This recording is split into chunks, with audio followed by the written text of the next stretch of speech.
Hi friends, welcome back to my channel మా ఇంటి అభిరుచి. ఈ రోజు మా పిల్లల కోసం ఇంకా మా ఆయన కోసం పెట్టిన లంచ్ బాక్స్ ఏంటనేది చూసేద్దాం రండి. పిల్లల కోసం అయితే లెమన్ రైస్ చేసి పెట్టేశాను. ఇంక ఈ రోజు నేను కూడా షాప్కి వెళ్తున్నాను అనమాట. ఈ రోజు అయితే నేను వెజిటేబుల్ బిర్యానీ తయారు చేశానండి.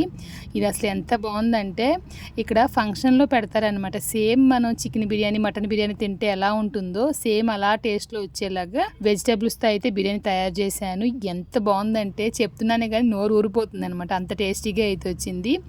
పని కట్టుకుని ఏదైనా రెసిపీ చేసినప్పుడు ఏదో ఒక ప్రాబ్లం వస్తూనే ఉంటుందన్నమాట ఆ రెసిపీలోను. కానీ అప్పటికప్పుడు హడావుడిగా చేశాను. చాలా బాగా అయితే కుదిరింది. రెసిపీ పోస్ట్ చేస్తాను. ఇంక తర్వాత అయితే నాకు మార్నింగ్ బ్రేక్ఫాస్ట్ కోసం అయితే ఓట్స్ చేసుకున్నాను. బాక్స్లో పెట్టుకుంటున్నాను షాప్కి వెళ్ళి తిందామని చెప్పేసి. మా ఆయనకైతే దోశలు వేసి పెట్టేశానండి.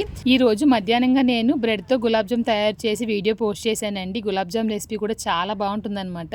మీరు ఇంకా చూడలేదంటే కనుక ఒకసారి చూడండి. ఇంకొక వీడియోలో మళ్ళీ కలుద్దాం. Thank you.